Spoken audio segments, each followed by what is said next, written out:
සියලු දෙනාටම මේ ලෝකේ බහුතරයක් දෙනා කල්පනා කරන්නේ ලෝකේ තියෙන හොඳ දේවල් ඔක්කොම ටික මගේ කරගන්න පුළුවන් නම්, තමන්ගේ කරගන්න පුළුවන් නම් අන්න එතකොට තමයි සතුට සැනසෙල්ල තියෙන්නේ කියලා. නමුත් ඔබ හොඳින් කල්පනා කරලා බලන්න ධනයෙන්, බලයෙන්, නොඑක් දෙයින් ආඩ්‍ය වෙච්ච ජීවිත දිහා ඔවුන්ගේ ජීවිත තුළ ඔබ හිතන සැනසෙල්ල සතුට තියනවද කියලා? තව තවත් හොයාගෙන ලෝකෙම හඹාගෙන යන බවක් තමයි ඔවුන් තුලත් දක්නට ලැබෙන්නේ. ජීවිතයක හොයන සැනසෙල්ල වෙනුවට නිරන්තරයෙන් දුක, වෙහෙස, කඳුල තමන්ගේ ජීවිතවලට ලං වෙනවා. දුක තමන්ගේ ජීවිතයට කොයි මොහොතේ ඉද කියලා කියන්න බැරි තරම්. කෙනෙකුට හිතෙන්න පුළුවන් ඇයි මෙහෙම කියලා. සතුටම සොයාගෙන ගියත් ඇයි මේ දුකම ජීවිතයට එන්නේ කියලා. මේකට දෙන්න තියෙන හොඳම උත්තරය තමයි ලෝකයේ හැටි කියන එක. ලෝකයේ ස්වභාවය අන්න ඒකයි. ඉතින් ලෞතර බුදුරජාණන් වහන්සේ මේ ලෝකයේ ස්වභාවය මනවින්ම දැන අවබෝධ කරගෙන මේ සංසාරගත දුකෙන් මේ ලෝකේ ජීවත් වෙනකොට මෙලෝ පරලෝ වශයෙන් ලැබෙන මේ අනන්ත දුකෙන් නිදහස් වීම සඳහා උත්තරීතර මාර්ගය හෙළිපෙහෙළි කරලා දුන්නා. ඉතින් ඒ උතුම් ධර්මය පියවරෙන් පියවර දැන කියා ගන්නට අවබෝධ කර ගන්නට ලැබෙනවා නම් ඒ කොයිතරම්නම් වාග්යක්ද. ඒ උත්තරීතර ධර්ම સિદ્ધාන්තයන් පිළිබඳව හොඳ දැනුමක් අවබෝධයක් ලබා ගන්නට ලැබෙනවා නම් කොච්චර වටිනවද? අන්න ඒ සඳහායි මේ සාකච්ඡා මණ්ඩපය සිද්ධ කරන්නේ. මේ විභජ්‍යවාද ශාසන සමීක්ෂා ධර්ම මණ්ඩපය. අද සුපුරුදු පරිදි සාකච්ඡා මණ්ඩපයට වැඩම කර සිටිනවා ලබනෝරුව කන්ද ආරණ්‍ය සේනාසනාධිපති රාජකීය පඬිත ශාස්ත්‍රපති කොත්මලේ කුමාර කස්සප පඬිත හාමුදුරන් වහන්සේ. අපි තාමත් ගෞරවයෙන් හාමුදුරන් වහන්සේව සාකච්ඡා මණ්ඩපයට පිළිඅර ගන්නවා. තෙරුවන් සරණයි කස්සප හාමුදුරුවෝ. තෙරුවන් සරණයි. ඉතින් මේ සාකච්ඡා මණ්ඩපයට සවන් දෙන ඇතම් බෞද්ධ පින්වතුන් අපිට සඳහන් කරනවා හාමුදුරුවනේ මේ සාකච්ඡා මණ්ඩපයේ සාකච්ඡා කරන මේ දහම් කරුණු ලියා ගන්නවා කියලා. ලියාගෙන සටහන් තබා ගන්නවා කියලා. ඉතින් ඒක ඉතාමත් වැදගත් දෙයක්. මොකද බුදුරජාණන් වහන්සේ මේ බහුශ්‍රృతතාවය කියන එක නිරන්තරයෙන් වර්ණනා කළ දෙයක්. බහුශ්‍රృత භාවය ඉතාමත්ම වැදගත් දෙයක්. සුනාත ධාරේත චරාත ධම්මේ. ඒ බුදු වදන ධර්මය අහන්න, හොඳින් දරා ගන්න, ඒ අනුව හැසිරෙන්න කියලා. ඉතින් ඔබ මේ ධම්සභා මණ්ඩපයට සවන් දෙනකොට ඊ타ත්ම හොඳ සිහියෙන් යුක්තව මේට සවන් දෙන්න, මේ කරුණ හොඳින් ධාරණය කරගන්න, මතක තබා ගන්න අමාරු නම් සටහන් තබා ගන්න. ඔබට බොහොම පහසුවක් වේවි. එහි අර්ථය පරීක්ෂා කරන්න නැවත ධර්මයේ හැසිරෙන්න ඔබට ඉමහත් යහපතක් ඒ තුලින් සිද්ධ කරගන්නට පුළුවන්කම ලැබෙයි. ඉතින් අපි මේ සති ගණනාවක් තිස්සේ සාකච්ඡා කරන්නේ භව තණ්හාව කියන මාතෘකාව පිළිබඳව. භව තණ්හාව පිළිබඳව ගොඩක් කතා කරන දේවල් පසුගිය වැඩසටහන් වලදී අපි සාකච්ඡා කළා. භව තණ්හාව දුකට හේතුවක් වෙලා තියෙන්නේ කොහොමද? ඒ වගේම භව තණ්හාවට හේතුවක් කතා කළා. අවිද්‍යාව භව තණ්හාවට හේතු වෙන හැටි. අවිද්‍යාවට පංච නීවරණ හේතු වෙන හැටි. ඒ පංච නීවරණයන්ට ත්‍රිවිධ දුෂ්චරිතය හේතු වෙන හැටි. ත්‍රිවිධ දුෂ්චරිතයන්ට ඉන්ද්‍රිය අසංවරය හේතු වෙන හැටි. ඉන්ද්‍රිය අසංවරයට අසති අසම්පජඤ්ඤය, සිහිය සහ සම්‍යක් ප්‍රඥාව නැතිකම හේතු වෙලා තියෙන හැටි. ඒ සඳහා අයෝනිසෝ මනසිකාරයේ නුනුවණින් මෙනෙහි කිරීම හේතු වෙලා තියෙන හැටි. අයෝනිසෝ මනසිකාරයට අශ්‍රද්ධාව හේතු වෙලා තියෙන හැටි. අශ්‍රද්ධාවට අසත් ධර්ම ශ්‍රවණයත්, අසත් ධර්ම ශ්‍රවණයට අසත්පුරුෂ සේවනයත් හේතු වෙලා තියෙන ආකාරය පිළිබඳව අපි පසුගිය වැඩසටහනේදී සාකච්ඡා කළා. දැන් අද අපි කතා කරනවා ඒකේ අනෙක් පැත්ත පිළිබඳව. දැන් මේ අසත්පුරුෂ සේවනය නිසා අන්තිමට සංසාර දුක ගොඩනැගිලා තියෙන ආකාරයයි ඒ පසුගිය වැඩසටහනේදී සාකච්ඡා කළේ. දැන් අද අපි කතා කරනවා කොහොමද නිර්වාණ මාර්ගය ගොඩනැගෙන්නේ කියන එක සම්බන්ධයෙන්. ඔබට ඉතාමත්ම වැදගත් වේවි මේ සාකච්ඡාව ඔබේ නිවන් මඟ සුපැහැදිලි කර ගැනීම සඳහා. කසපාවුරුන් අපි නිවන් මඟ පිළිබඳව සාකච්ඡා කරනකොට අපිට හම්බෙන වැදගත්ම කරුණක් නේ විද්‍යා විමුක්ති කියන කාරණාව, නුවණින් දැන මිදීම කියන කාරණාව. එතකොට මේ අරහත් ඵලය සාක්ෂාත් කර ගැනීම සම්බන්ධයෙන් කතා කරනකොට, විද්‍යා විමුක්තිය පිළිබඳව කතා කරනකොට මෙයට බුදුරජාණන් වහන්සේ හේතු දේශනා කරනවා. කොහොමද මේ විද්‍යා විමුක්තිය සාක්ෂාත් කරගන්නේ? ඒ සඳහා ආහාර වෙන්නේ කුමක්ද කියන කාරණාව. අපි එතනින් පටන් ගමු. තෙරුවන් සරණයි සියලු දෙනාටම. භව තණ්හාව පිළිබඳව අපි කතා කරනකොට භව තණ්හාව පටන් ගන්නෙ කොහොමද? නැතිනම් භව තණ්හාවට හේතු පිළිබඳව අපි කතා කරගෙන ගිහිල්ලා ඒ භව තණ්හාව සාමාන්‍යයෙන් සසරකට බැඳ තබන දෙයකට හේතු බවට පත් වෙන තැන අසත්පුරුෂ සංසේවනයේ දක්වාම අපි කතා කරන්නට යෙදුණා. ඒ කියන්නේ මේ අපේ දිනදා ජීවිතය තුළ භව තණ්හාව කියන එක අපිට නොදැනෙන දෙයක් වුණාට අසත්පුරුෂ සේවනයේ කියන එක බොහොම ඕලාරිකව අපිට තේරුම් ගන්නට පුළුවන් දෙයක්. ඒ තැන දක්වාම අපි කතා කළා. ඉතින් මහා කරුණික බුදුරජාණන් වහන්සේ අපිට මේ දේ හොඳ ධර්මයන් පැත්තට තියෙන හේතු ටිකත් අපිට දේශනා කරනවා කොහොමද මේ දේ අපි නිවැරදි කරගන්නවා නම් නිවැරදි කරගන්නේ කියන කාරණාව පිළිබඳව. ඉතින් ඒකෙදි ස්වාමීන් වහන්සේ පැහැදිලි කළා වගේම මේ විද්‍යා සහ විමුක්ති ධර්මයන් එමත් නැතිනම් විමුක්තිය මිදීම කියන එක පිළිබඳව අපි කතා කරනවා. ඒ වගේම ඒහා උපනිශ්‍රේව පවතින විද්‍යාවන් පිළිබඳව අපි කතා කරනවා. එතකොට මේ විද්‍යාවන් සහ විමුක්තිය කියන කාරණාව මූලික කරගෙන තමයි මේ ධර්මයේ ධර්ම මාර්ගය නැතිනම් ප්‍රතිපදාව කියන කාරණය දිවෙන්නේ. එතකොට මේ විද්‍යා විමුක්ති ඵලය නැතිනම් විද්‍යා විමුක්ති සාක්ෂාත් කිරීම සඳහා පවතින ප්‍රතිපදාවක් තියෙනවා. ඒ විද්‍යා විමුක්තියට ආසන්න වන හේතුවක් තියෙනවා. ඒ හේතුව සම්පූර්ණ කරගත්තොත් විතරයි කෙනෙකුට විමුක්තිය විද්‍යා විමුක්තියෙන් ලබා ගන්නට පුළුවන්කම තියෙන්නේ. නැතිනම් ඊට ප්‍රත්‍ය වෙන දේ සැකසුත් විතරයි විද්‍යා විමුක්ති කියන ඵලය අපට ලබා ගැනීමට පුළුවන්කමක් තියෙන්නේ. අන්න ඒ නිසා තමයි අපි මේ කාරණාව පිළිබඳව දැනගෙන තියෙන්නට ඕන මොනවද මේ විද්‍යා විමුක්ති කියන දේවල් වලට ආහාර බවට පත් වෙන්නේ කියලා. මොකද මේ ආහාරවන ධර්ම තමයි අපි සකසන්නට ඕනේ අපේ ජීවිතය තුළ. ඒ ආහාරවන ධර්ම සැකසීමෙන් තමයි ඒ ප්‍රතිඵලය ගොඩනගන්නේ. බුදුරජාණන් වහන්සේ දේශනා කරනවා මේ විද්‍යා විමුක්ති කියන ධර්මයන්ට ආහාර තමයි සත්ත බොජ්ජංග ධර්ම කියලා කියන්නේ. බොජ්ජංග කියලා කියන්නේ බෝධි අංගනේ. බෝධිය පිණිස පවතින ඒ අංගයන් තමයි විද්‍යා විමුක්තියට තියෙන ආහාරය. නැතිනම් විද්‍යා විමුක්තියෙන් ලබා ගැනීම සඳහා ප්‍රත්‍යක් බවට පත් වෙන ප්‍රධානම දේ බවට පත් වෙන්නේ ඒ සත්ත බොජ්ජංග ධර්මය. එතකොට යම්කිසි කෙනෙක් සත්ත බොජ්ජංග ධර්ම පුරනවා නම් සත්ත සම්බොජ්ජංගයන් තමන්ගේ ජීවිතය තුළ උපදවා ගන්නවා නම් අන්න ඒ කෙනාට ඒ තුලින් විද්‍යා විමුක්තිය සාක්ෂාත් කරන්නට පුළුවන්කම තියෙනවා.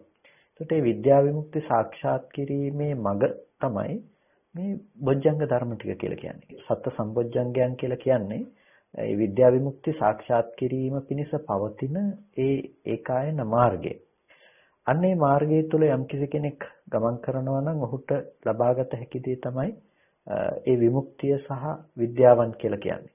එතකොට යම් කිසි විදිහකින් ඔහු රාග විරාග චේතෝ විමුක්තියක් උපදව ගන්නවා නම් අවිජ්ජා විරාග පඤ්ඤා විමුක්තියක් උපදව ගන්නවා නම් ආසවක්ඛ්‍යාදී ඒ ඥානයන් උපදව ගන්නවා නම් ඒ හැම දෙයකටම මූලිකත්වය ගන්න මූලිකත්වයේ සපේන දේවල් ටික බවට පත් වෙන්නේ නැතිනම් ඊට ප්‍රත්‍ය ධර්මයන් බවට පත් වෙන්නේ මේ කියන සත්‍ය සම්බොජ්ජංග ධර්මයන්. මේ බොජ්ජංග ටික යම් කිසි කෙනෙක් දියුණු කරනවා නම් අන්නේ බොජ්ජංග ධර්මතා ටික දියුණු වීමෙන් පමණක්මයි කෙනෙකුට ලබන්නට පුළුවන්කම තියෙන්නේ අර කියපු විද්‍යාවන් සහ විමුක්තියන් කියන දේ.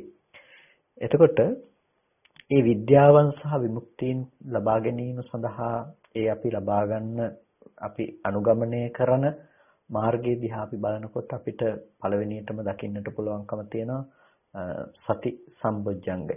එතකොට මේ සති සම්බොජ්ජංගය කියන එකේදී සතිය කියලා කියනවා සිහිය කියන එකට. සිහිය ගැන කතා කළත් අපිට සිහිය පැවැත්විය යුතු ආකාරය, සිහියේ ලක්ෂණයන්, රසපච්චපට්ඨාන පදට්ඨාන ආදී කාරණාවන් අපිට බොහෝ ප්‍රදේශයක කතා කරන්නට පුළුවන්කම තියෙනවා. මොකද සිහිය කියලා කියන්නේ මේ ශාසනයේ බොහොම වැදගත් දෙයක්.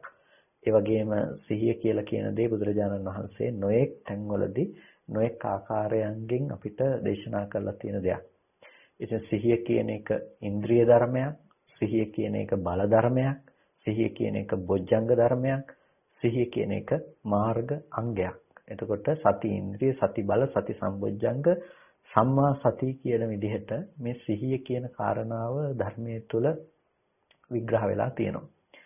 අන්නේ විග්‍රහයන් තුලදී මෙතනදී අපිට ප්‍රධානත්වය ගන්න මේ සතිය බොජ්ජංග ධර්මයක් විදිහට වැඩෙන ආකාරය. සිහිය කියන දේ කොහොමද බොජ්ජංග ධර්මයක් විදිහට වැඩෙන්නේ? කෙනෙක් කොහොමද සිහිය මේ නිවන අරමුණු කොට පවත්වන්නේ? නැතිනම් නිවන ලබා ගැනීම සඳහා පැවැත්විය යුතු සිහිය කුමක්ද කියන කාරණාව පිළිබඳව අපිට විමසා බලන්නට පුළුවන්. එතකොට සිහිය බුදුරජාණන් වහන්සේ හැම තැනකටම දේශනා කළ දෙයක්. සතිංචකවාහම් භික්කවේ සබ්බත්තිකං වදාමි කියලා භාග්‍යවතුන් වහන්සේම පෙන්වුවේ මේ සිහිය කියන එක මේ හැම තැනකටම දේශනා කරනවා කියලා. මොකද සිහිය නැතිකම නිසා තමයි නොඑක් අකුසල සම්භවයන් සිද්ධ වෙනකොටත් අකුසල ධර්මයන් පිළිබඳව දැනගන්නට නොහැකි කමින් ඒහා ඇලී පවතින්නේ සිහිය නැතිකම නිසා. එතකොට ඒ ධර්මතාවයන්ගේ යථා තත්ත්වය අවබෝධ කරගන්නට නොහැකිව ජීවත් වෙන්නේ සිහිය නැතිකම නිසා. ඒ නිසා ප්‍රතිපදාව වැඩිීමේදී සිහිය කියන කාරණාව තමයි ප්‍රධානත්වයේ ගන්න දෙයක් බවට පත් වෙන්නේ. ඒ නිසා සිහිය මෙතන මේ විද්‍යා විමුක්ති ඵලයන් නිපදවීම සඳහා පවතින ධර්මයන්ගේ ප්‍රධාන මූලිකත්වයේ ගන්න දෙයක් බවට පත් වෙනවා. ඉතින් යම්කිසි කෙනෙකුට සිහිය වඩනකොට ඒ සිහිය පැවැත්විය යුතු ආකාරය පිළිබඳව ඔහු තේරුම් ගන්නට අවශ්‍යයි මොන ධර්මයන් විශේෂිත සිහිය පවත්වන්න කියලා. එතකොට අපි කරන හැම භාවනාවකදීම ඒ භාවනාව මුදුන් පමුණවා ගැනීම සඳහා අපිට උපකාරවත් වන දේ තමයි සිහිය කියලා කියන්නේ. ඒ සිහිය ඒ තැනදී ඒ ආකාරයන්ගෙන් අපට උපකාරය සලසනවා. සති නිමිත්ත තුල සිහිය පිහිටුවා ගැනීම තුලින් ආරම්භ කරන සිහිය ඒ හටගන්නා වූ චිත්තචෛතසික ධර්මයන් පිළිබඳව සිහිය පවත්වන තැන දක්වාම දියුණුවන මට්ටමට පත් කරගන්නට පුළුවන්කම තියෙනවා. එතකොට ඒ විදිහට ඒ සිහිය දියුණු කරගන්නට අවශ්‍ය ක්‍රමෝපායන් තියෙනවා. අපි අරගෙන බැලුවොත් එහෙම ඒ කුසල මානසිකාරයක් පවත්වන්නට පුළුවන් කමක් නැත්තේ නැහැ. විදර්ශනා මානසිකාරයක් අපිට පවත්වන්නට පුළුවන් කමක් නැහැ. සිහිය කියන කාරණාව ඒකට උපකාර කරන්නේ නැතිනම්. ඒකට අනිවාර්යයෙන්ම සිහිය කියන දේ අපේ හිතේ ඇතිවන අරමුණු පිළිබඳව පවත්වන සිහිය කියන එක අනිවාර්යෙන් තියෙන්නටම අවශ්‍යයි මේ ප්‍රතිපදාව දියුණු කරන්නට නම්. ඒකයි සති සංවරයක් හැටියට පෙන්වන්නේ. සිහිය කියන එක මේ සති සංවරයක්. එතකොට මේ සංවරත්වය ඇති කරලා දෙන්නේ මේ චේතනාදී ධර්මයන්ගේ පවත්වන සංවරත්වය. මේ සිහිය කියන එක හරියට දොරටු පාලකයෙක් වගේ. ඒ දොරටු පාලකයා තමයි තීරණය කරන්නේ මේ නගරයට ඇතුල් කරන්නේ කවුද, නගරයෙන් එළියට යවන්නේ කවුද කියන එක පිළිබඳව තීරණය කරන්නේ ඒ සිහිය කියන එක. ඒ සිහිය ඒ විදිහට මූලිකත්වය ගන්න නිසා තමයි අපිට මේ ප්‍රතිපදාවේ වැඩිම කියන දේ දකින්නට පුළුවන්කම තියෙන්නේ. ඉතින් යම්කිසි කෙනෙක් සිහිය කියන දේ දියුණු කරන්නට අවශ්‍ය නම් ඔහුගේ ජීවිතය තුළ ඇති කරගත යුතු අංගයන් තියෙනවා. ඇති කරගත යුතු දියුණු කරගත යුතු වටපිටාවක් තියෙනවා. ඒ වටපිටාව දියුණු කරගන්නකොට තමයි ඔහුට සිහිය කියන දේ දියුණු කරගන්නට පුළුවන්කම තියෙන්නේ. විශේෂයෙන්ම සිහි මුලා වුණ පරිසර පද්ධතීන් මගහැර ගැනීම. එළඹ සිට සිහිය ඇති පුද්ගලයන් ඉන්න පරිසර පද්ධතීන් සේවනය කිරීම සහ අසුරු කිරීම. මේ බඳු කාරණාවන් බොහොම උපකාරයි මේ සිහිය දියුණු කරන කෙනෙකුට මේ සිහිය දියුණු කරගෙන යන්නට. ඒ නිසා සති සම්බොජ්ජංගය කියන එක බොජ්ජංග ධර්මයක් විදිහට අපිට පවතින ධර්මයන්ගේ යථාර්ථය තේරුම් ගන්නට උපකාරවත් වෙන දෙයක්. ඒ උපකාරවත් භාවය අපිට අද ඉඳලා පටන් ගන්නට පුළුවන්කම තියෙනවා. ඒ අද ඉඳලා පටන් ගන්නට පුළුවන්කම තියෙන්නේ අර සතර සතිපට්ඨානයක ඉඳලා හිත වඩන තැන ඉඳලම පටන් ගත්තොත් වැඩෙන්නේ සිහිය කියන කාරණාවනේ. ඒකට අන්න එතන ඉඳලා අපිට මේ චිත්තචෛතසික ධර්මයන්ගේ හටගෙන නිරුද්ධ වෙන ධර්මයේ සාක්ෂාත් කිරීම දක්වාම අපිට පවත්වන්නට තියෙන්නේ ඒ සිහිය කියන දේ. ඒ නිසා සිහිය කතා කරොත් අපිට විවිධ පරාසයන්ගෙන් කතා කරන්නට පුළුවන්කම තියෙනවා. වෙනමම මාතෘකාවක් විදිහටත් මම හිතන්නේ සිහිය කියන දේ අපිට කතා කරන්න පුළුවන්කම තියෙනවා. කසුබන්ද මෙතන දැන් අර සිහිය කියන එක ඉතාමත් වැදගත්. මේක සම්බොජ්ජංගයක්නේ. බොජ්ජංග ධර්මයක් මේක. එතකොට දැන් අර කසුබන්ද මතක් කරා මේ සති නිමිත්ත පිළිබඳව බහුතරයකට සති නිමිත්ත කියන එක කුමක්ද කියලා ඇතන් විට ගැටලුවක් තියෙන්නට පුළුවන්. මොකක්ද මේ සති නිමිත්ත කියලා කියන්නේ? ඊළඟට සති නිමිත්තට අමතරව අපි ගත්තොත් දැන් සිහිය පවත්වාගෙන යනවායි කියලා කියනකොට දැන් මොකක්ද මේ කරන්න තියෙන්නේ? සිහිය පවත්වාගෙන යනකොට. එන්න මේ ගැනත් යම්කිසි පැහැදිලි කිරීමක් වෙනවා නම් ඉතාම හොඳයි. සති නිමිත්ත කියනකොට අපිට බොහෝ සූත්‍රයන්ගේ දකින්නට තියෙන දෙයක් තමයි දැන් අර පූර්වක්‍ෘත්‍ය වගේ ටිකක් වෙන්නවනේ. කියන්නේ අරඤ්‍යගතෝ වා රුක්ක මූලගතෝ වා ශුඤ්ඤාගාරගතෝ වා කියලා මේ අවශ්‍ය පරිසරය සකස් කරගෙන නිසීදති පල්ලංකං ආභුජිත්තා උජුංකායන් පනිදාය පරිමුඛං සතින් උපට්ඨපෙත්වා. එතකොට මේ පළඟක් බැඳගෙන මේ සිහිය පෙරටුව තබාගෙන කියලා වචනයක් අපිට දකින්න පුළුවන්කම තියෙනවා. මෙන්න මේ සිහිය පෙරටුව තබාගෙන කියන මේ වචනය පිළිබඳව විස්තර කරනකොට මේ පිළිබඳව විස්තර කරනවා පටිසම්භිදා මග්ග ප්‍රකරණයේ විභංග ප්‍රකරණයේ ඥාන විභංගයේ තුලත් මේ පිළිබඳව පැහැදිලි කරනවා. මොකද්ද මේ පරිමුඛං සතින් උපට්ඨපෙත්වා කියලා කියන්නේ? එතකොට එතනදී දක්වන දේ තමයි නාසිකග්ගේවා මුඛ නිමිත්තේ අයං සති උපට්ඨිතා හෝති ස්වට්ඨිතා. එතකොට නාසිකාග්‍රේහි හෝ තොල් දෙක අතරෙහි මේ සිහිය පිහිටියේ වෙයි මනාව පිහිටියේ වෙයි කියලා අපිට දක්වනවා. එතකොට නාසිකාග්‍රේහි කියනකොට ඒ නාසයේහි අග කෙළවර හෝ මුඛ නිමිත්තෙහි කියනකොට දෙතොල් අතර ඒ සිහිය පවත්වා ගැනීම Tamanට වඩාත් ප්‍රකට අරමුණක් අරගෙන නාසිකාග්‍රය හෝ දෙතොල් අතර වඩාත් ප්‍රකට තැනකට හිත තියාගෙන සිහිය පවත්වා ගැනීම තමයි සති නිමිත්ත කියලා කියන්නේ. එතකොට ඒ අතර සිහිය පිහිටුවාගෙන තමන්ගේ කර්මස්ථානය වඩන්නට පුළුවන්කම තියෙනවා. ආනාපාන සතිය ආදී කමඨහන් දියුණු කරන්නට පුළුවන්කම තියෙනවා. අසුබම් දැන් ඒ සති නිමිත්ත වඩන්න වෙන්නේ පුළුවන්කම තියෙන්නේ. අර පළඟ බැඳගෙන ඉන්නකොට විතරද? එහෙම නැත්නම් සක්මන් කරනකොට සතර ඉරියව්වෙම මේක කරන්න පුළුවන්. සතර ඉරියව්වෙහිම සති නිමිත්ත කියන කාරණාව පවත්වන්නට පුළුවන්කම තියෙනවා. ඒ සති නිමිත්ත සතර ඉරියව්වෙහිම පැවැත්වීම තුළ බොහොම උපකාරයක් තියෙනවා. අපිට මේ භාවනාවේ අර ඇතිවෙන සමාධිය කියන දේ පවත්වා ගන්නට ඒ දේ ඒකාග්‍රතාවයේ නොපිරිහෙලා අරගෙන යන්නට ඒ සති නිමිත්ත සතර ඉරියව්වෙහිම පැවැත්වීම කියන කාරණාව උපකාරක දෙයක්. එතකොට ඒ සති නිමිත්ත කියන එක අපිට අර මූලිකවම කෙනෙකුට හිත කොහොමද තියාගන්නේ කියන එක තේරුම් ගැනීමට ටිකක් අපහසු වෙන්නට පුළුවන්. අපිට ඒ කෙරෙහි හොඳට අවධානය යොමු කරලා, කියන්නේ මේකට දක්වන්නේ සති නිමිත්තේ චිත්තං උපනිබන්දෙත්වා කියලා. සති නිමිත්තේ සිහිය තියලා කියන්නේ බැඳලා එකට ගැට ගහලා වගේ.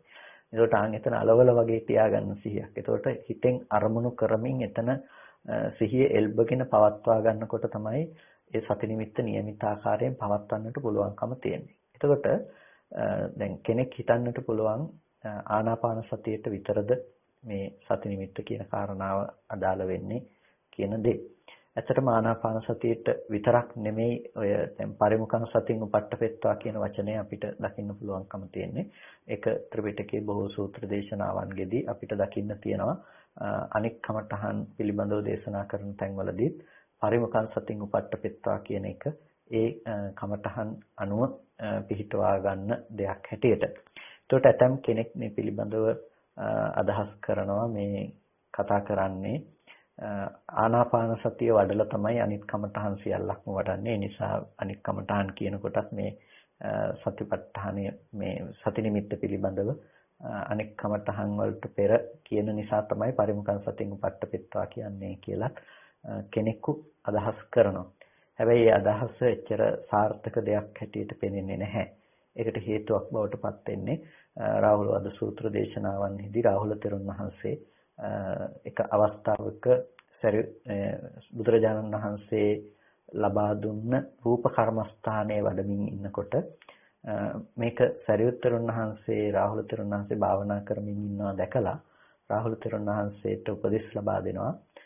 රාහුල ආනාපාන සතිය වඩන ලද ආනාපාන සතිය මහත් ආනිසංස වෙනවා කියලා. එතකොට ඒ වෙලාව වෙනකොට රාහුල තෙරුන් වහන්සේ වඩමින් ඉන්නේ රූප කර්මස්ථානයක්. එතකොට ඒ රූප කර්මස්ථානයේ වඩමින් ඉන්නකොට තමයි ආනාපාන සතිය වඩන්න කියලා දේශනා කරන්නේ. හැබැයි රාහුල තෙරුන් වහන්සේ සිහිය පෙරටු කොට තබාගෙන තමයි ඒ රූප කර්මස්ථානය වඩන්නේ.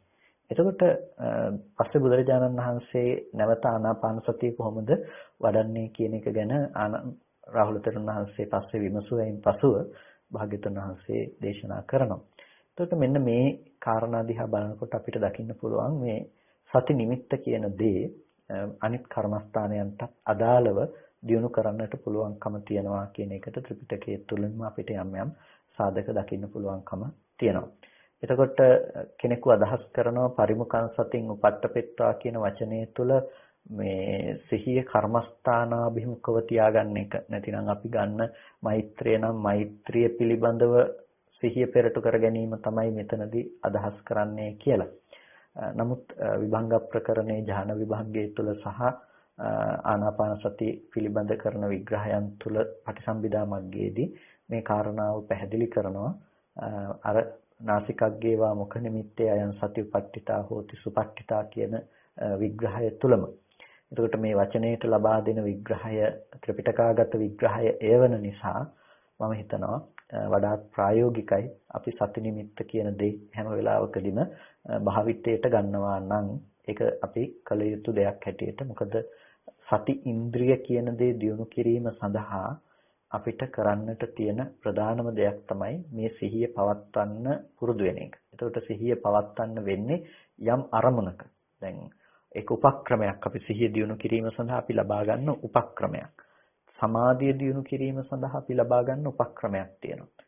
ඒ සමාධිය ලබා ගැනීම සඳහා තමයි අපි යම් කමඨහනක හිත තියාගෙන අනිත් අරමුණු වලින් හිත ගලවලා අපි තියෙන අරමුණේ පමණක් හිත තබාගෙන ඉන්නේ ඒ සිත ඒකාග්‍රගත කරන්න කරන උපක්‍රමයක් හැටියට. අපි හිතමු ආනාපාන සතිය අපි වඩනවා කියලා. ආනාපාන සතිය වඩනකොට අපි ආනාපාන සතිය තුළින් ලබා ගන්න චිත්ත සමාධිය උපදව ගන්නට නම් ආනාපාන සතිය වඩන්නේ ඒ වෙලාවේ හොඳ හෝ නරක සියලු සිතුවිලි යටපත් කරලා තමයි ආනාපාන සතිය තුළ අපි සිහිය පිහිටවන්නේ. එහෙම තමයි චිත්ත ඒකාග්‍රතාවය ගොඩනගා ගන්න.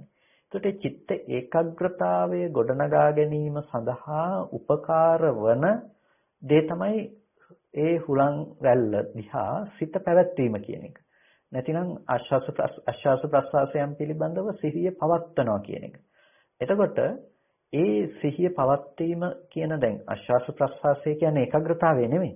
හැබැයි ඒ පිළිබඳව සිහිය පවත්වලා තමයි ඒකාග්‍රතාවය ගොඩනගාගන්නේ. ඒ වගේ සති නිමිත්ත කියන්නේ සිහිය නෙමෙයි. හැබැයි ඒ නිමිත්ත එකක්. හැබැයි ඒ නිමිත්ත තුල සිත පවත්වලා උපදවගන්නේ සිහිය කියන දේ. එතකොට අන්න ඒ විදිහට මේ සති කියන දේ සති කියන චෛතසිකයේ සති කියන දේ ඉන්ද්‍රිය ධර්මයක් විදිහට ප්‍රධානත්වයෙන් දියුණු කරන්නට අවශ්‍ය නම් අපිට සිද්ධ වෙනවා මේ සතිය දියුණු කරන භාවනාවක් සතිය දියුණු කරන විදිහට අපේ හිත පවත්වන්න. එතකොට සමාධියට කමඨහන් තියනවා වගේම සතියට තියෙන කමඨහනක් තමයි සති නිමිත්තේහි හිත පිහිටුවා ගැනීම කියන එක.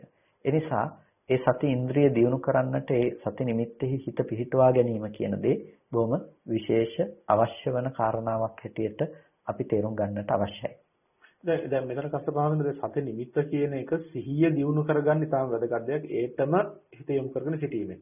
ඊළඟට ගත්තම සාමාන්‍ය ජීවිතයේදී කෙනෙකුට කෙලෙස් සිතවිල්ලක් එනකොට රාගය වෙන්න පුළුවන්, ද්වේෂය වෙන්න පුළුවන්, ඊර්ෂ්‍යාවක්, මදයක්, මානයක්, ප්‍රමාදයක් වෙන්න පුළුවන්. මේ විවිධ කෙලෙස් සිතවිලි සිත් වලට ගලාගෙන එනවනේ. මෙන්න මේ වගේ වෙලාවට කොහොමද ඔහු සිහිය පරිහරණය කරන්නේ? දැන් අතන නම් සති නිමිත්ත කියන එක ඒ සිහිය ශක්තිමත් කරගන්න යම්කිසි උපක්‍රමයක් නේ. ඒකට සාමාන්‍ය මේ කෙලෙස් භූමිකාවක් තුල තමන්ගේ ජීවිතය යනකොට කොහොමද සිහිය භාවිත කරමින් මේ කෙලෙසුන්ගේ සිත ආරක්ෂා කරගන්නේ? මෙතනදී සති ඉන්ද්‍රිය උපදවා ගැනීම සඳහා කළ යුතු දෙයක් තියෙනවා. සති ඉන්ද්‍රියේ කර්තව්‍යයක් තියෙනවා. සති බලයේ කර්තව්‍යයක් තියෙනවා. එතකොට සති සම්පොඥංගේ කර්තව්‍යයක් තියෙනවා. මේ හැම තැනකම තියෙන්නේ එකම සතිය කියන කාරණාව බවට පත් වුණාට මේ හැම තැනකම තියෙන එකේ ශක්තිමත් බව කියන එක දෙකක්. දැන් ළමයෙක් පෝෂණය කරන්න අවශ්‍ය වෙනකොට අපි මේ දරුවා පෝෂණය කිරීම සඳහා අපිට දරුවා ලොකු කරන්න බෑනේ එකපාර. අපි කරන්නේ බාහිර ප්‍රත්‍ය ධර්මතා ටික හදලා දෙනවා. බාහිර තියෙන කෑම බීම ආහාර පාන මේ දේවල් ටික තමයි අපි ලං කරන්නේ. මේ දේවල් ටික ලං කරනකොට මොකද වෙන්නේ? දරුවා ඒ දේවල් අරගෙන දරුවා ලොකු වෙනවා. එතකොට ඒ දරුවා ලොකු වෙනකොට ඒ ලොකු දරුවෙකු තුල සහ තරුණයෙකු තුල සහ හොඳ මැදි වයසේ වැඩිහිටියෙකු තුල පවතින ලක්ෂණය කියන එක විවිධාකාර ලක්ෂණයක්. එකම නාමයෙන් හඳුන්වන එකම දරුවා වෙන්න පුළුවන්. හැබැයි දරුවා කියලා අපි හඳුන්වන එක තුල අර ආහාර ටික දරුවා උනේ නැහැ. ඒ වගේම ඒ ආහාර ටික තුල ගොඩනැගුණු පුංචි ළමයා තුල තිබුණු ශක්තිය එකක්. ඒ වගේම ඊට වඩා ලොකු ළමයෙක් තුල තිබුණු ඒ ළමයාගේ ලොකු කාලය තුල තිබුණු ශක්තිය තවත් එකක්. තරුණයෙක් සතු තිබුණු ශක්තිය තවත් එකක්. ඔහුගේ මැදි වයස තුල තියෙන ශක්තිය තවත් එකක්. එතකොට මේ එකම දරුවා තුල තියෙන ශක්තියේ විවිධත්වය වගේ තමයි මේ සතිය සහ සති නිමිත්ත ආදී පිළිබඳව අපිට තේරුම් ගන්නට තියෙන්නේ. අර ළමයා ලොකු වෙන්නට අවශ්‍ය මූලිකම ආහාර ආදී ප්‍රත්‍ය ධර්මතා ටික වගේ තමයි සති නිමිත්ත ආදී සතිය දියුණු කිරීම පිණිස අපි පවත්වන මේ උපක්‍රමයන් බවට පත් කරගන්න දේවල් ටික. එතකොට ඒ දේවල් ටික තුල වැඩෙනවා මේ සතිය කියන එකෙන් සති ඉන්ද්‍රිය කියන ධර්මය. එතකොට සති ඉන්ද්‍රියේ කාර්යය බවට පත් වෙන්නේ අර සති නිමිත්තේ හිත පිහිටුවා ගැනීම නෙමෙයි. එයා සිද්ධ කරන ඉන්ද්‍රිය කෘත්‍යයක්. ඉන්ද්‍රියක් කියලා කියන්නේ යම් කිසි තැනක ප්‍රධානත්වයේ දරන අර්ථයෙන් යෙදෙන දෙයක්. එතකොට යම් කිසි සිතක සතිය ඉන්ද්‍රිය කෘත්‍ය සිද්ධ කරනකොට ඒ හිතේ අකුසල ධර්මයන් ආදී ඉවත් කොට කුසල ධර්මයන් ඉපදවීම සඳහා ඒ පවත්වන සිහිවත් භාවය ඉන්ද්‍රිය කෘත්‍යයක් විදිහට පවත්වන දේ තමයි සති ඉන්ද්‍රිය තුල සිද්ධ වෙන්නේ. එතකොට ඒ තන සති ඉන්ද්‍රිය පැවැත්ුනේ නැතිනම් ඒ හිතේ ලක්ෂණ ප්‍රකට වෙන්නේ නැහැ අපිට. නිසා සතිය කියන එක ඉන්ද්‍රිය ධර්මයක් විදිහට දියුණු කරන්නට පුළුවන්කම තියෙන දෙයක්. ඒ වගේම තමයි සතිය ඉන්ද්‍රිය ධර්මයක් විදිහට පැවතුනේ නැති වුණොත් ඒ ක්‍රියාකාරකම පිළිබඳව අපිට දැනුමක් ඇත්තේ නැහැ. දැන් අපි ගත්තොත් එහෙම රූපවාහිනියේ ටෙලිනාට්‍යයක් හරි චිත්‍රපටයක් හරි යන වෙලාවකට ඒ ඉස්සරහා ඉඳගෙන බත් පිඟානක් කන පුද්ගලයෙක් බත් එකේ මොනවද තිබ්බත් කනවනේ. එතකොට මොනවද කෑවේ කොහොමද කෑවේ කියලාවත් නොදැන ඒක කාලා තියෙන්නේ. සමහර වෙලාවට තුනුරුවන් වන්දනා කරන වෙලාවට කුසල් සිත් රාශියක් ඉපදවිය යුතු වෙලාවක නමුත් සිත කොහේ හරි ගියාට පස්සේ පිට ගිහිල්ලා එනකොට ගාථා ටික ඔක්කොම කියලා ඉවරුණාම ආපහු සිහියේ එන්නේ. කිව්වේ මොනවද කියලාවත් දන්නේ නැතුව ඉන්නේ. අන්න ඒක තමයි මේ සිහියේ කෘත්‍ය ඉන්ද්‍රිය කෘත්‍යයක් යම් අරමුණක යම් සිතක සිද්ධ කලේ නැති වුනහම ඒ සති ඉන්ද්‍රිය එතන බලවත් වෙන්නේ නැති වුනහම සිද්ධ වෙන දේ. ඒ තුල කුසලයේද අකුසලයේද කියලා හරියට නිශ්චය කරගන්නට පවා නොහැකි තත්වයකටපත් වෙනවා. එනිසා සති නිමිත්ත තුල හිත පවත්වා ගැනීමෙන් ඔහුගේ සති ඉන්ද්‍රිය දියුණු වෙනවා. සති ඉන්ද්‍රිය දියුණු වෙනකොට ඒ සිතුවිලි වල කුසලයේද අකුසලයේද ඇති වෙන්නේ කියලා ඔහුට මනාව සිහිය පවත්වා ගන්නට පුළුවන්කම තියෙනවා. එතකොට යම්කිසි ප්‍රධානත්වයක් තියෙනවා නම් යම් කෙනෙකුට ඔහුට බලයක් අවශ්‍යයි.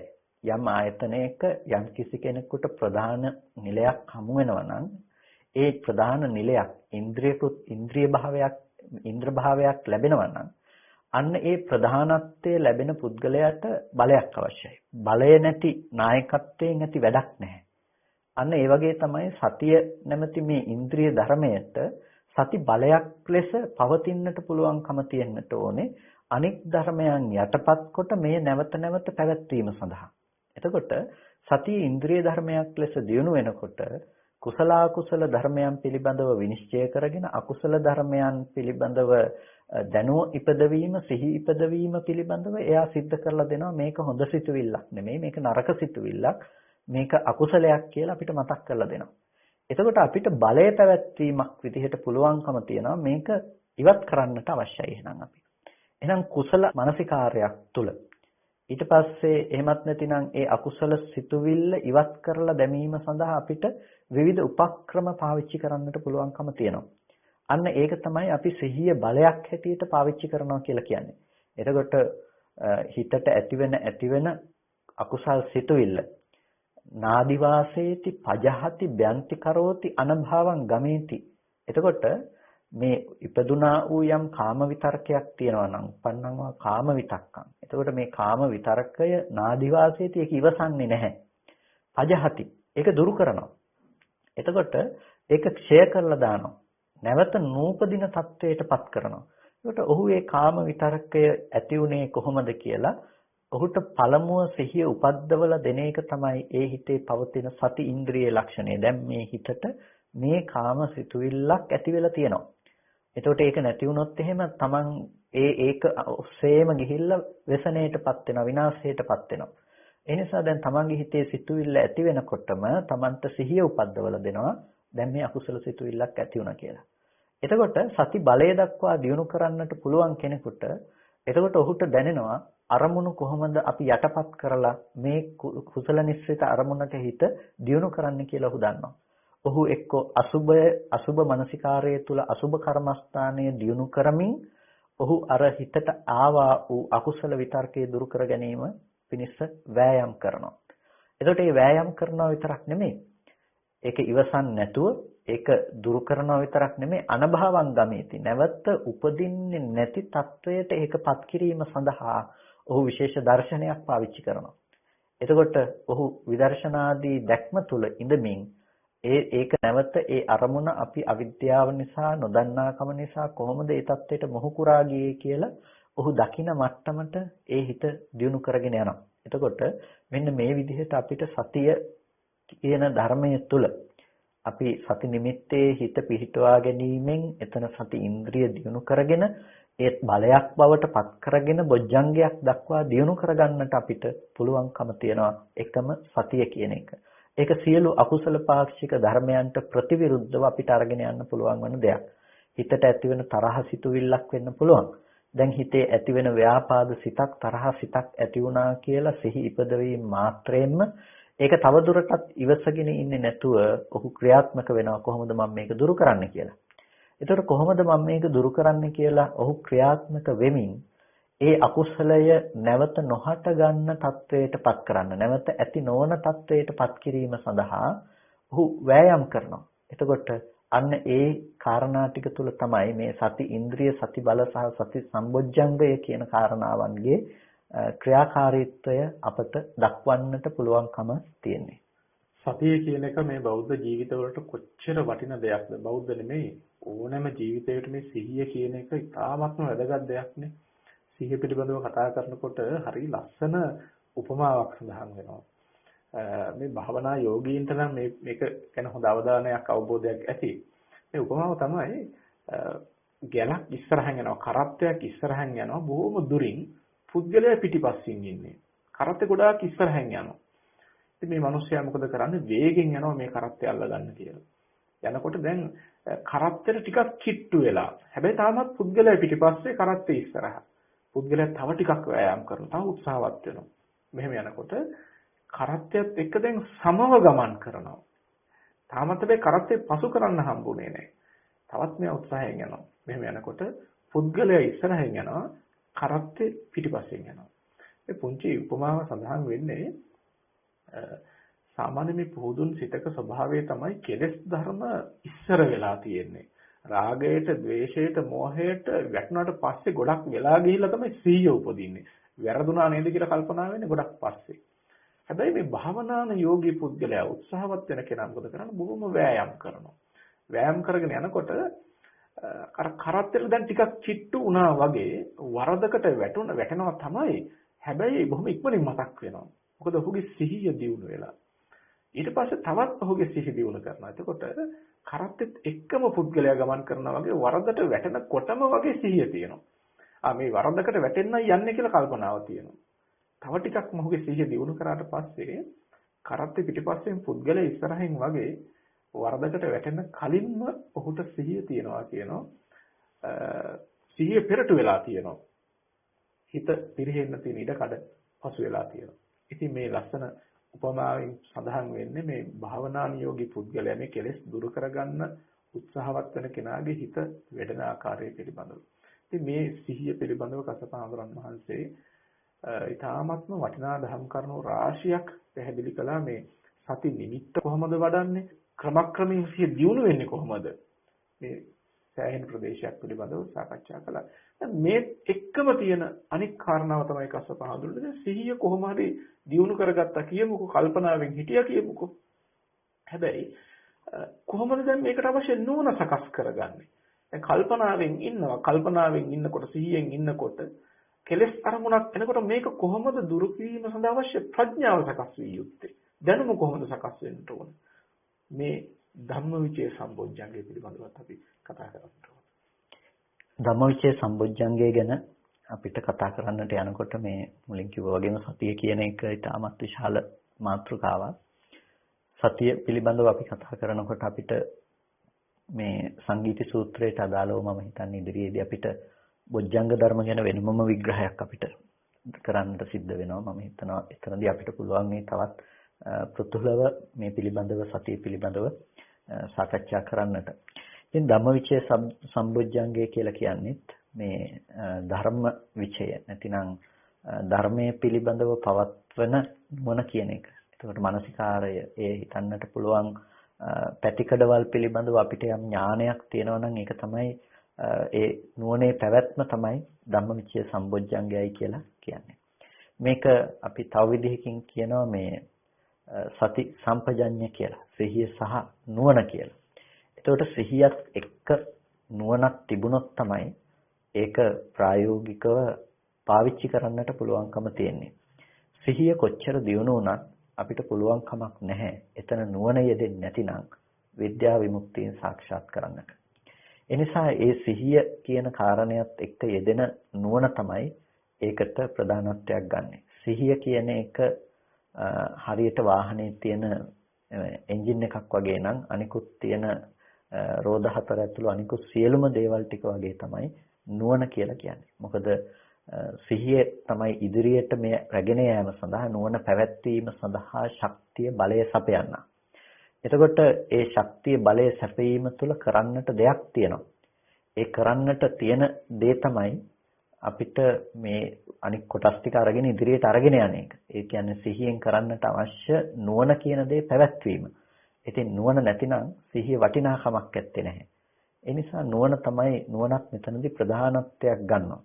හරියට සීසාන්නට යනකොට කුඹුරක් හාන්න යනකොට මේ ප්‍රඥාව කියන එක හරියට නගුලක් වගේ.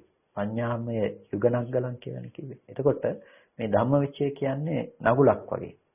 මේ නගුල ඇදගෙන යන්නට තියෙන ගොනුන් දෙදෙනා වගේ තමයි සිහිය කියන එක. ඉතින් ගොනුන් දෙදෙනෙක් හිටියත් වැඩක් නැහැ. නගුලක් නැත්තම් හාන්න වෙන්නේ නැහැ. එනිසා මේ සීසෑමේ කාර්යය හරියට කරන්නට නම් එතන තියෙන්නට ඕන ප්‍රධානම දේ තමයි නුවණ කියන කාරණාව. ඉතින් ඒ නුවණ සම්පූර්ණ කරන සම්බොජ්ජංගය තමයි ධම්මවිචය සම්බොජ්ජංගය කියලා කියන්නේ. එතකොට ධම්මවිචය සම්බොජ්ජංගය දියුණු වෙන්නේ මේ ස්කන්ධ ධාතු ආයතන ආදී මේ ධර්මයන් පිළිබඳව පවත්වන යෝනිසෝ මනසිකාරය තුළ. නැතිනම් මේ ධර්මයන් පිළිබඳව පවත්වන නුවණ තුළ තමයි ධම්මවිචය සම්බොජ්ජංගය කියන දේ දියුණු වෙන්නේ.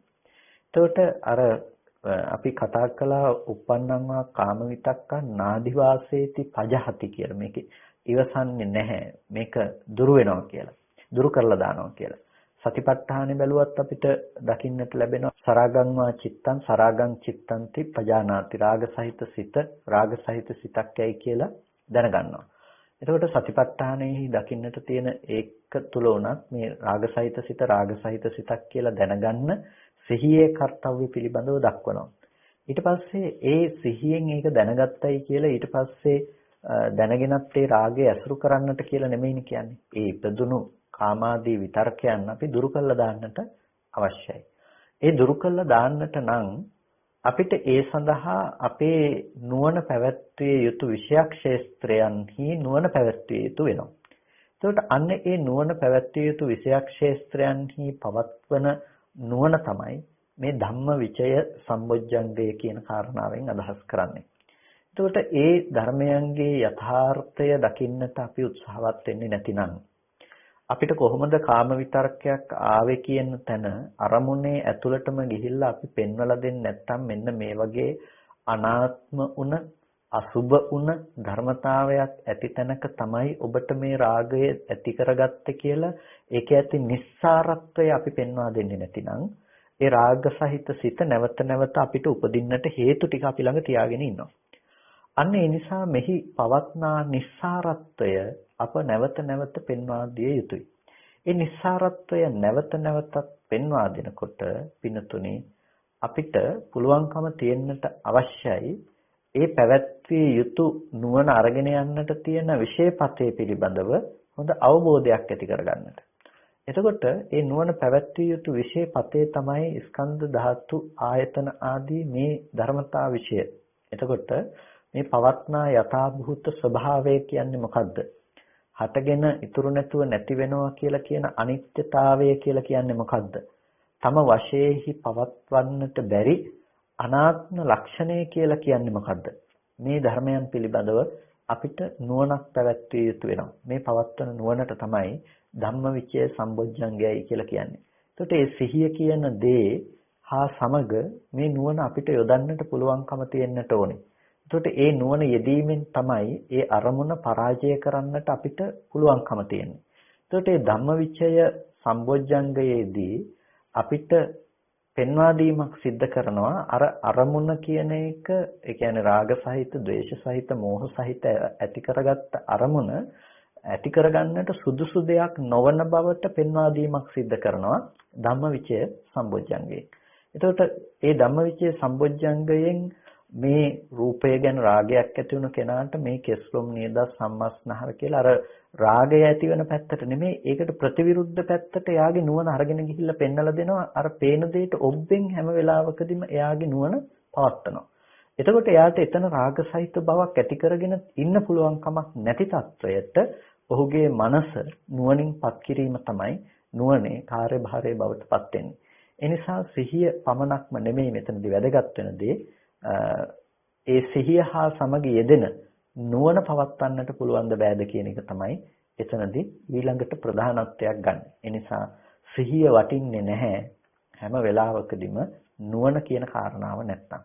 සිහිය කියන එක මණිකක් නම් ඒ මණික වටින්නේ ඔටුන්නක අග තිබ්බොත්. ඒක වෙන කොහේ හරි තිබුණයි කියලා, වෙන තැනක කසල ගොඩක තිබුණයි කියලා ඒක බබලන්නේ හෝ දිදුලන්නේ නැහැ.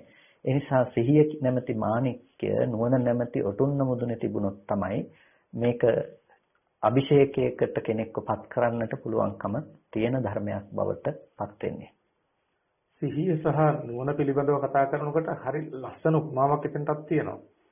වම් අතින් ගොයම් මිටි අල්ලගෙන දකුණු අතින් දෑකැත්ත අරගෙන ගොයම් මිටි කපනවා වගේ. වම් අතින් ගොයම් මිටි අල්ලගත්තා වගේ තමයි සිහියෙන් අරමුණ අල්ලගන්නවා කියන එක. දකුණු අතින් දෑකැත්ත අරගෙන ගොයම් මිටි කපනවා වගේ තමයි ප්‍රඥාවෙන් අර කෙලෙස් අරමුණ කපා හරිනවා. කසබහඳුර හරිම ලස්සන කතාවක් මතක් කළා. සිහිය වටින්නේ ප්‍රඥාවත් එක්ක යෙදෙනකොට කියලා. ඔබට මතක ඇති මිත්‍යා සතිය කියලා දෙයක් තියෙනවා. සිහියක් තමයි. හැබැයි මිත්‍යා වරද අනුව ගියපු සිහියක් තියෙනවා. දැන් යම් කිසි ත්‍රිසංගත සත්වයක් වුණත් සතෙක් ඝාතනය කරන්න දැහැ ගන්නට කුරුමානම් අල්ලනකොට ඔහුටත් යම් කිසි සිහියක් තියෙනවා. හැබැයි ඒ සිහියට කියන්නේ නැහැ සම්මා සතියක් කියලා. මිනිස්සෙක් වුණත් යම් අයහපත් දෙයක් කරන්න ගියාම, සොරකමක් කිරීම ආදියක් කරන්න ගියාම වුණත් සිහියක් තියෙනවනේ. හැබැයි ඒ සිහියට කියන්නේ සම්මා සතිය කියලා. ඒක මිත්‍යා සතියක්. ඒ නිසා සිහිය තියෙනට ඕන සම්‍යක් ප්‍රඥාවත් එක්ක, සම්‍යක් දර්ශනයත් එක්ක තමයි මේ සිහිය යෙදෙන්නට ඕනේ. අන්න එතකොට තමයි ඒකට සම්මා සති කියලා කියන්නේ. දැන් සිහිය ගැන කතා කළා, නුවණ ගැන කතා කළා.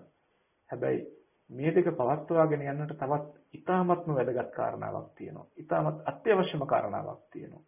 ඒ වීරිය කියන එක. බොහෝ දෙනෙකුට නැතිම ධර්මය. යමක් කරන්න ගියාම, බණ භාවනා කරන්න ගියාම ඒ වීරිය නැතිකමත් එක කොච්චර මන්දෝත්සාහී වෙලා අර උත්තරීතර ගමනක් අඩාල කරගන්නවද? කසපහතුනේ විරිය සම්බොජ්ජංගයක් මේ නිවන සඳහා අත්‍යවශ්‍ය අංගයක් වෙනවා මේක. කොච්චර වටිනා දෙයක්ද වීරිය කියන එක අපි පිළිබඳව පැහැදිලි කිරීමක් කරන්න ඕන. ධම්මවිචය වගේම සතිය සහ ධම්මවිචය කියන මේ දෙකටම පැවැත්ම පිණිස පවතින්නේ වීරිය කියන දෙයනේ. ඉතින් වීරිය නැත්තම් සතිය පැවැත්මකුත් නැහැ. මේ ධම්මවිචය පැවැත්මකුත් නැහැ. ඉතින් ඔය වාහනේ යන්නත්, එන්ජින් එක යන්නත්, ඔය දෙකම යන්නත් ඉන්ධන තියෙන්නට ඕනේ. ඉන්ධන වගේ තමයි වීරිය කියලා කියන්නේ. එතකොට මේ වීරිය තමයි මම හිතන්නේ අද බොහෝ දෙනෙකුට නැතිම දේ තමයි වීරිය කියන දේ. එතකොට වීරිය කියන එකෙන් අදහස් කරන්නේ එක තැනක ඉඳගෙන දත් මිටි කාගෙන ඉන්නවාම කියන වීරියම නෙමෙයි වීරිය කියන එකෙන් අදහස් කරන්නේ. ඒකටත් වීරියක් තියෙන්නට ඕනේ තමයි. හැබැයි මෙතනදී වීරිය කියන දෙයින් අපි කතා කරනවා මේ අර චතුරංග සමන්නාගතව අපි ඇති කරගන්න වීරයක් තියෙනවා. එතකොට ඒ අකුසල ධර්මයන් පිළිබඳව අපි දැනගන්නට අවශ්‍යයි. එතකොට අකුසල ධර්මයන් පිළිබඳව අපි දැනගන්නකොට ඒ අකුසල ධර්මය උපදිනකොට ඒ අකුසල ධර්මයේ පිළිබඳව අපිට පවත්වන නුවණක් නැතිනම් ඒ අකුසල ධර්මයේ පිළිබඳව අපිට දුරු කර ගැනීම පිණිස උත්සාහයක් වීරියක් පැවැත්විය යුතු වෙනවා.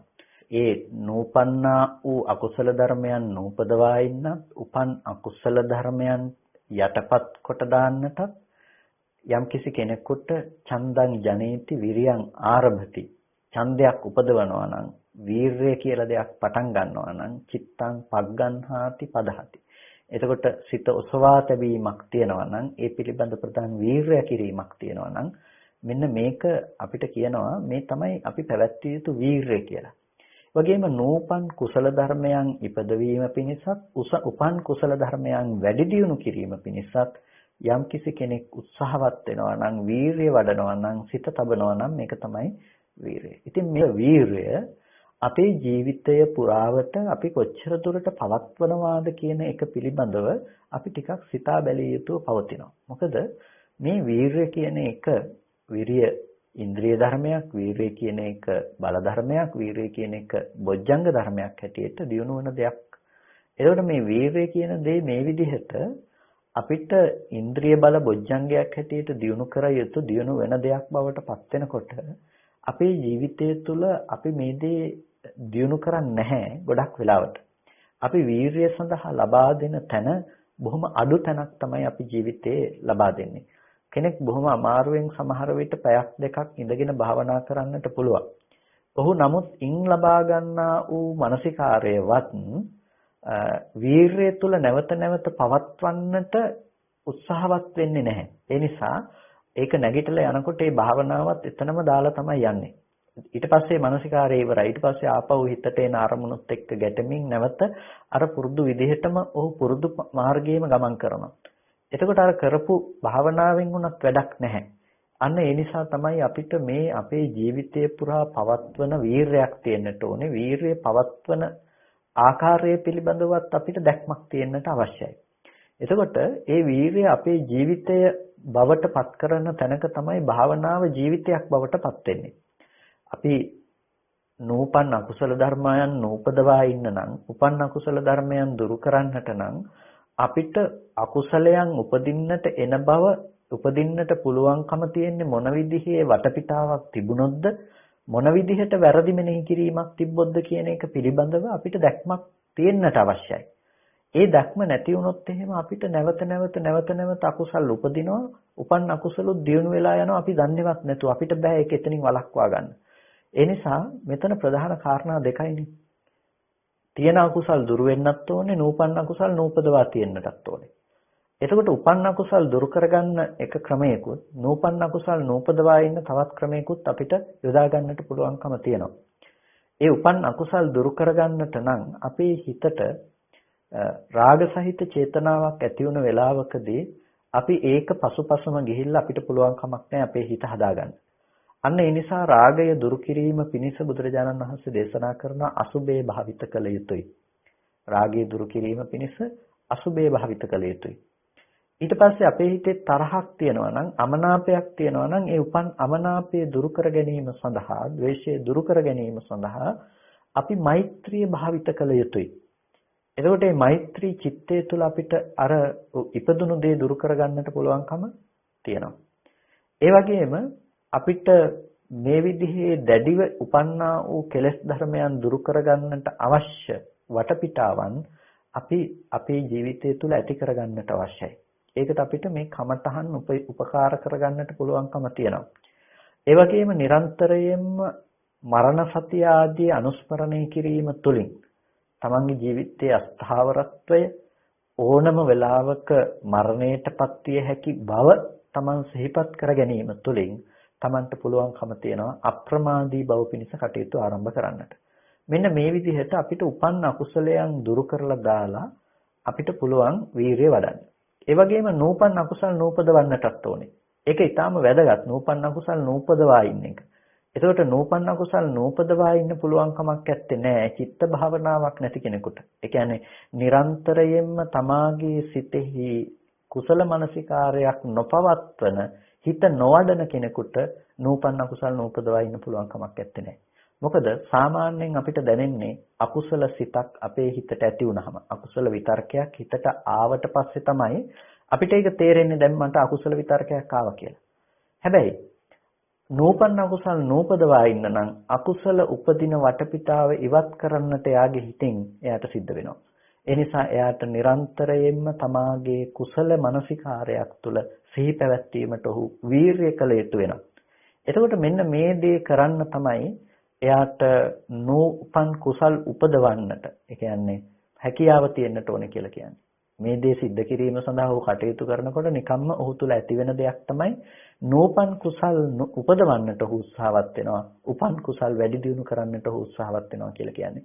මෙන්න මේ වීරිය මේ විදිහට වඩනකොට ඔහුට පුළුවන්කම තියෙනවා මේ වීරිය කියන දේ ඔහුගේ ජීවිතය තුළ යෙදෙන දෙයක් බවට පත් කරගන්නට. නැතිනම් ජීවිතේම එක පැත්තකින් භාවනාවක් බවට පත් කරගන්නටත් පුළුවන්කමක් තියෙනවා.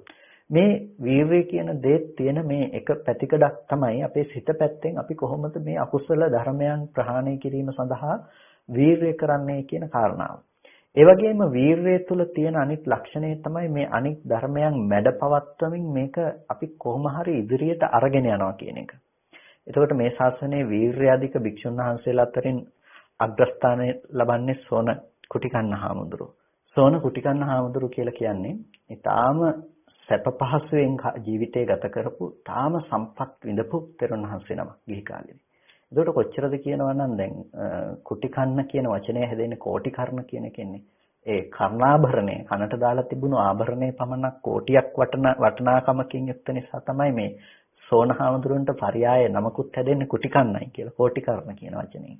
එතකොට මේ මෙච්චර සැප සම්පත් විඳපු මේ සිටු පුත්‍රයා ශාසනය පැවිදි වුණාට පස්සේ සෝනි කුටිකන්න හාමුදුරුවෝ පුදුමාකාර වීරයක් ගත්තා නිවන් දකින්නට. එතකොට මේ එක භික්ෂුන් වහන්සේ නමකගේ ශාසනයේ වීරිය අඩු කරා නම් ඒ වීරිය අඩු කරපු ප්‍රධානම භික්ෂුන් වහන්සේ සෝන කුටිකන්න හාමුදුරුවෝ සක්මන් කරනකොට කකුල් පැලිලා ලේ එනකොටත් සක්මන් කරනවා. හරියට ගවයෙක් ඝාතනය කළ තැනක් වගේ සක්මන් මළුව. සක්මන් මළුව ගවයෙක් ඝාතනය කරපු තැනක වගේ රුධිරයේ වැකි තැනක් බවට පත් වෙනවා. පාදකින් සක්මන් කරලා බැරිම වෙනකොට ඊට පස්සේ දන ගගා සක්මන් කරන්නට පටන් ගන්නවා.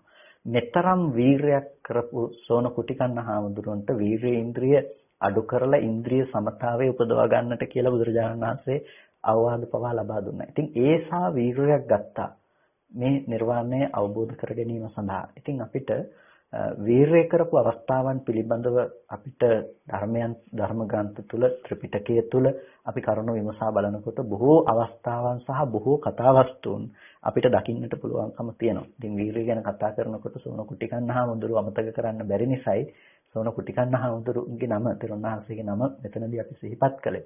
ඉතින් නමුත් තව බොහෝ අවස්ථාවල තෙරුණාහන්සේලා වීරය කරපු ආකාරය ඇතැම් වෙලාවකට මහ රැයට තෙමපු දරණු ඔළුවේ තියාගෙන මාර්ග බ්‍රහ්මචර්යාව පූර්ණේ කරපු ආකාරයන් අපිට දකින්න පුළුවන්කම තියෙනවා. අන්න වීරයේ තියෙන තවත් පැතිකඩක්. ඒ වීරයේ තියෙන පැතිකඩ තමයි තීන මිද්දේ දුරු කරලා දාලා වීරය සම්පත්තිය නැවත උපදව ගනිමින් ඒ ජීවිතයේ අනිකුත් දේවල් පසකින් තබලා මේ ධර්මය සාක්ෂාත් කර ගැනීම සඳහා කරන වෑයම් කිරීම කියන එක. එතකොට ඒක කායික වශයෙන් අපි සිද්ධ කරන ඒ ක්‍රියාකාරකම් මගින් අපිට නැවතත් ඒ පවත්වාගෙන යන වීරියත් අර චතුරංග සමන්නාගත වීරියත් කියන මේ සියලු ආකාරයෙන්ම පවත්වන වීරිය තමයි විරිය සම්බොජ්ජංගය බවට පත් වෙන්නේ. නැතිනම් වීරිය සම්බොජ්ජංගයේ දියුණු වීම පිණිස අපිට පවතින අතන ඉඳලා පටන් ගන්න වීරිය කියන දේ තමයි අපිට දියුණු කරගෙන මෙතනටපත් කරගන්නට